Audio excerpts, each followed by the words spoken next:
Syekh Siti Jenar adalah salah satu tokoh yang tidak dapat dipisahkan kisahnya dengan Wali Songo. Beliau begitu tersohor namanya selain dari kesembilan wali itu sendiri.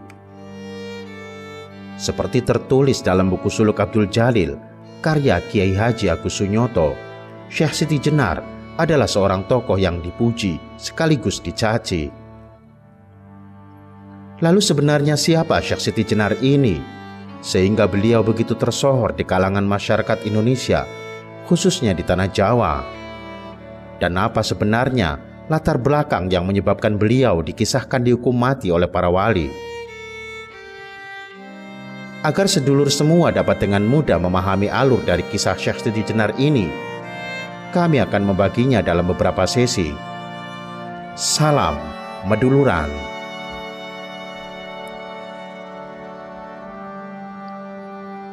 Mengenal Syekh Siti Jenar. Syekh Siti Jenar merupakan ulama terkemuka pada abad ke-15 sampai 16 yang kisahnya banyak diceritakan dalam naskah klasik.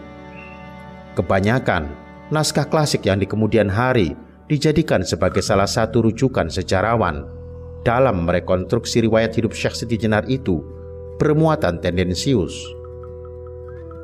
Syekh Siti Jenar dikisahkan sebagai wali atau ulama yang membangkang pada Kesultanan Demak. Bahkan Syekh Siti Jenar juga dianggap sebagai wali yang mengajarkan ajaran aneh sehingga membuat murid-muridnya menjadi sesat, jauh dari syariat. Sehingga di akhir cerita, mau tidak mau, Kesultanan Demak di bawah Dewan Wali Sanga menjatuhkan hukuman mati kepada Syekh Siti Jenar. Kelahiran Syekh Siti Jenar. Kelahiran Syekh Siti Jenar diceritakan dalam berbagai sumber. Babat Demak dan Babat Tanah Jawi menyebutkan bahwa Syekh Siti Jenar lahir dari cacing yang bermetamorfosa menjadi manusia. Menurut kedua sumber tersebut, hal tersebut terjadi ketika Sunan Bonang mengajarkan ilmu hakikat pada Sunan Kalijaga di atas perahu yang mengapung di tengah-tengah danau. Peristiwa dimulai ketika Sunan Bonang sedang khusus menjelaskan wejangannya. Tiba-tiba perahu yang ditumpangi keduanya berlubang, maka diambillah segenggam tanah liat untuk menambal kebocoran. Ternyata dalam tanah tersebut terdapat seekor cacing yang ikut mendengarkan wejangan. Cacing itulah yang kemudian berubah menjadi Syekh Siti Jenar. Asal-usul kelahiran Syekh Siti Jenar yang dikisahkan dalam Babat Tanah Jawi dan Babat Demak di atas jelas sesuatu yang mungkin dibuat-buat. Secara tendensius, Syekh Siti Jenar dianggap berasal dari binatang. Perihal kelahiran Syekh Siti Jenar dari binatang hina atau cacing dalam kedua naskah tersebut tidak hanya digambarkan pada saat kelahiran Siti Jenar, melainkan juga pada saat kematiannya. Hanya saja pada saat kematiannya, Siti Jenar digambarkan berubah menjadi seekor anjing kura. Citra buruk soal kisah kelahiran Syekh Siti Jenar memang lebih populer ketimbang kisah dari sumber lain yang lebih masuk akal. Menurut Mulkhan, bahwa berdasarkan analisis kesejarahan yang ia dapat dari sumber-sumber sejarah Keraton Cirebon, bahwa Syekh Siti Jenar yang mempunyai nama asli Abdul Jalil merupakan sepupu dari Syekh Nurjati atau Syekh Datuk Kafi, pelopor Islam di Cirebon yang juga merupakan guru dari para pendiri Kesultanan Cirebon, termasuk di dalamnya guru dari Sunan Gunung Jati. Selaras dengan apa yang dikatakan Mulkhan, Solihin mengungkapkan bahwa tahun 1425 seorang ulama Malaka yang bernama Datuk Saleh bersama istrinya tiba di Cirebon. Pada saat itu, istri Datuk Saleh sedang mengandung Siti Jenar. Keduanya kemudian menetap di Cirebon. Keduanya berdagang di Cirebon sambil mendakwakan Islam membantu Syekh Nurjati. Akan tetapi, tidak lama selepas itu, yaitu selepas kelahiran Siti Jenar, Datuk Saleh wafat. Beliau wafat di awal tahun 1426. Siti Jenar kemudian diasuh oleh Syekh Nurjati, Ki Gedeng Alang-Alang dan Cakrabuana. Selepas ayahnya wafat, Siti Jenar berada dalam pengawasan dan pendidikan Syekh Nurjati. Ia ditempatkan di pesantren Giri Amparan Jati yang terletak di Gunung Jati. Di kemudian hari, pengasuhan Siti Jenar diambil alih oleh Ki Gede Alang-alang. Menurut naskah Carita Purwaka Caruban Negari, Ki Gede Alang-alang adalah seorang Syahbandar Pelabuhan Muara Jati. Nama aslinya adalah Ki Danusela. Beliaulah orang yang pertama membangun Pedukuhan Cirebon, sekaligus orang pertama yang menjabat sebagai kuwu atau kepala desa di sana. Perpindahan pengasuhan Siti Jenar pada Ki Gede Alang-alang dikarenakan beliau sering berkunjung ke pesantren Giri Amparan Jati untuk belajar agama Islam. Di kemudian hari, pengasuhan Siti Jenar berpindah pada Pangeran Cakrabuana yang tak lain merupakan menantu dari Ki Gede Alang-alang.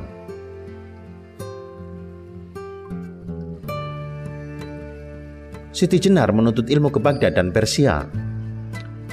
Setelah puas berguru pada Pangeran Cakrabuana, Ki Gede Alang-alang, dan pada Syekh Sunurjati di pesantren Giri Amparan Jati, rasa haus akan ilmu tak nampak surut dalam pribadi Siti Jenar. Oleh karena itu, manakala Pangeran Cakrabuana telah ditunjuk sebagai penguasa atau Sri Mangana di Cirebon oleh Kerajaan Pajajaran, ia mengirim Siti Jenar ke Timur Tengah untuk memperdalam ajaran Islam dengan harapan menjadikannya pelanjut dakwah Islam di Cirebon. Keberangkatan Siti Jenar ke Timur Tengah dikisahkan dalam naskah Negara Kertabumi, tepatnya pada Sarga ketiga Pupu 77. Daerah Timur Tengah yang dituju adalah Persia dan Baghdad. Dalam naskah tersebut juga dijelaskan bahwa Siti Jenar menetap di Timur Tengah selama 17 tahun. Beliau berguru pada banyak ulama, baik ulama Syiah, Sunni maupun ulama-ulama tasawuf. Akan tetapi, ia dikisahkan lebih gandrung pada ajaran tasawuf. Salah satu ajaran yang banyak ia serap adalah ajaran tasawuf yang dibawa oleh Al-Hallaj. Al-Hallaj sendiri dalam sejarah Islam dikenal sebagai seorang sufi yang hidup pada abad ke-9 Masehi. Meskipun begitu, hingga abad ke-15, ajaran Al-Hallaj masih tetap lestari di beberapa kota yang ada di Persia maupun di kota Baghdad. Selama menuntut ilmu di Baghdad, Siti Jenar berjodoh dengan salah satu anak gurunya, yaitu anak dari Abdul Malik al-Baghdadi. Selama menuntut ilmu di Persia dan Baghdad, Syekh Siti Jenar juga mengunjungi kota suci Mekah dan Madinah untuk menunaikan ibadah haji dan berguru pada ulama-ulama yang ada di kedua kota suci tersebut. Akan tetapi, di dua kota suci tersebut, Siti Jenar tidak terlampau lama.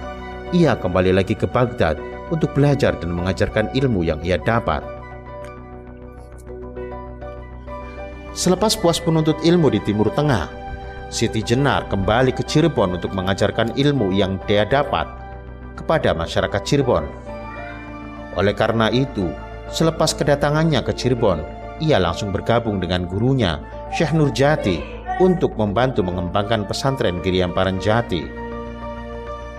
Kedatangan kembali Siti Jenar ke Cirebon diperkirakan terjadi pada tahun 1463. Pengalaman yang didapat Siti Jenar dari pengembaraan intelektualnya di pusat pendidikan Islam membuatnya mahir dalam mengelola kegiatan pembelajaran di pesantren Giri Amparan Jati. Oleh karena itu, selepas kedatangannya, pertumbuhan pesantren dikisahkan maju dengan pesat. Ketika Syekh Nurjati wafat, secara otomatis pengasuh utama pesantren Giri Amparan Jati kosong. Oleh karena itu, Syekh Siti Jenar ditunjuk sebagai penggantinya. Akan tetapi, Siti Jenar menolak. Ia justru membentuk kepengurusan bersama dengan membentuk Dewan Guru yang beranggotakan murid-murid dari Syekh Nurjati yang utama. Dewan Guru Pesantren Giri Amparan Jati terdiri dari Syekh Siti Jenar, Pangeran Cakrabuana, Syekh Ibrahim Akbar, Ki Gede Pasembangan, Ki Gede Babadan, Ki Gede Surantaka, Haji Musa bin Hasanuddin, Abdurrahman Rumi, Syarif Dayatullah, Raden Syahid dan Raden Qasim. Adapun yang diangkat menjadi ketua adalah Syarif Hidayatullah yang kelak dikenal dengan nama Sunan Gunung Jati. Setelah Dewan Guru terbentuk dan dapat menjalankan fungsi kepengurusan pesantren, Siti Jenar dapat leluasa berdakwah di luar pesantren. Beliau pun akhirnya membangun pesantren baru di Japura, yaitu di Pedukuhan Lemah Abang. Di kemudian hari, pesantren yang didirikan juga dikenal dengan nama Pesantren Lemah Abang. Pesantren Lemah Abang yang dibangun Syekh Siti Jenar berbeda dengan pesantren yang ada di kiri Amparan Jati. Sebab di pesantren tersebut, Syekh Siti Jenar memfokuskan pendidikan tasawuf. Meskipun begitu, kegiatan pembelajaran yang mutakhir di zamannya, sebab Syekh Siti Jenar meniru gaya pembelajaran yang ia peroleh ketika menuntut ilmu di Baghdad. Kedalaman ilmu tasawuf yang dimiliki Syekh Siti Jenar serta manajemen tata kelola pesantren dan metodologi pembelajaran mutakhir yang digunakan Syekh Siti Jenar membuat pesantren tersebut mendapatkan pamornya. Bahkan, menurut naskah Mertasinga, jumlah santri di pesantren Giri Amparan Jati kalah banyak dibandingkan jumlah santri di pesantren yang didirikan oleh Syekh Siti Jenar. Hanya dalam waktu singkat, Syekh Siti Jenar menjadi ulama yang populer di Cirebon. Pesantrennya didatangi oleh santri yang berasal dari wilayah Pasundan, Jawa, dan banyak juga yang datang dari seberang pulau. Di samping mengurus pesantren Lemah Abang, Syekh Siti Jenar juga aktif berdakwah ke pelosok-pelosok daerah yang ada di Pasundan dan Jawa Tengah. Beliau sangat dihormati ketika berdakwah di beberapa tempat. Bahkan banyak di antara penguasa daerah yang berikrar menjadi muridnya. Kesuksesan pesantren Lemah Abang yang terletak di Japura sampai pada titik jenuhnya. Kondisi pesantren tidak sanggup lagi menampung banyaknya santri yang terus datang untuk belajar. Oleh karena itu, atas usulan murid-muridnya di beberapa daerah, Syekh Siti Jenar membuat cabang pesantren di beberapa daerah Kulon. Di antaranya, pesantren Lemah Abang yang ada di wilayah Karawang dan Bekasi. Sementara itu, untuk mengurus pesantren baru tersebut, Syekh Siti Jenar mendatangkan murid seniornya untuk mengurus pesantren.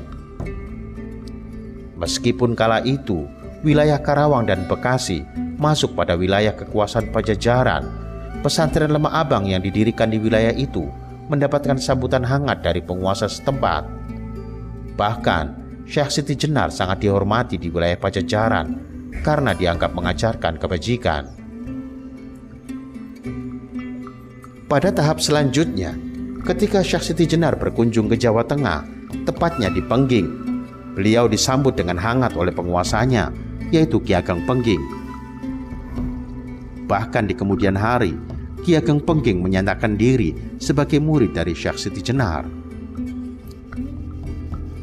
Pada kisah selanjutnya, ketika Ki Ageng Pengging diidentifikasi melawan kekuasaan Demak, Syekh Siti Jenar terseret dalam pusaran politik.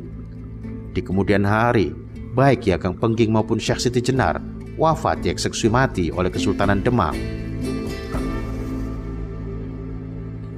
Syekh Siti Jenar dijatuhi hukuman mati.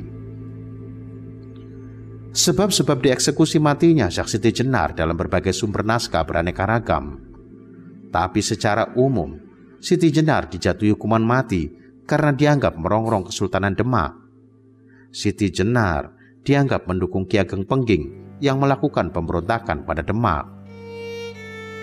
Selain itu, sebab lainnya adalah karena Siti Jenar dianggap telah menyebarkan ajaran Al-Hallaj tentang Wihdatul Wujud atau manunggaling kaula Gusti kepada masyarakat awam, sehingga menimbulkan keresahan di tengah-tengah masyarakat.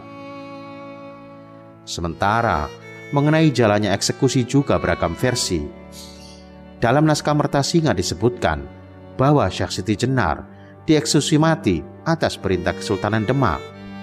Tempat eksekusi terjadi di alun-alun Keraton Cirebon, ditusuk dengan menggunakan sebilah keris oleh Sunan Kudus setelah sebelumnya diikat di bawah pohon tanjung. Menurut suluk Wali Songo, Syekh Siti Jenar wafat di hadapan Wali Songo selepas sidang menjatuhinya hukuman mati. Siti Jenar meninggal begitu saja setelah sebelumnya memusatkan pikiran dan jiwanya bertafakur kepada Tuhannya. Menurut Babat Demak, Syekh Siti Jenar wafat dipancung oleh Sunan Giri. Selaras dengan itu, menurut Babat Tanah Jawi, selepas Siti Jenar dipenggal, rohnya melayang langsung naik ke surga.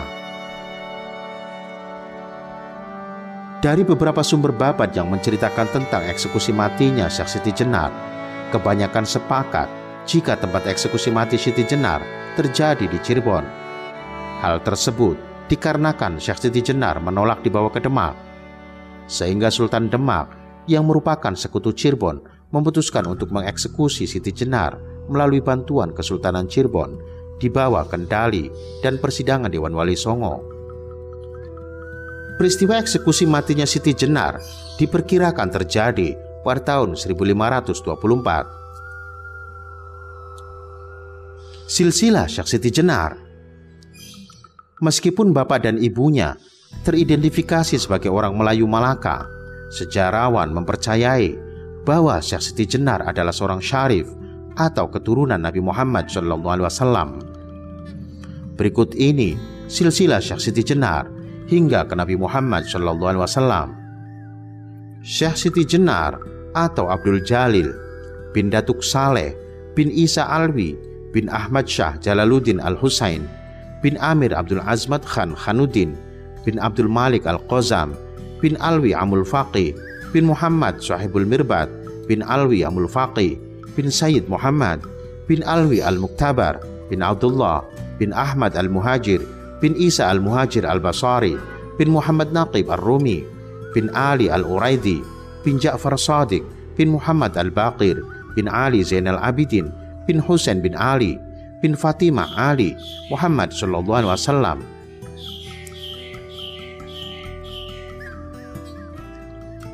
Anak keturunan Syekh Siti Jenar. Sebagaimana riwayat hidupnya yang penuh kontroversi dan banyak ragam ceritanya, maka mengenai anak keturunan Syekh Siti Jenar pun demikian, penuh kontroversi dan banyak sekali ragam ceritanya. Di antara salah satu cerita yang menyebut-nyebut beberapa tokoh yang diidentifikasi sebagai anak Syekh Siti Jenar adalah kisah yang terdapat dalam naskah Mertasinga.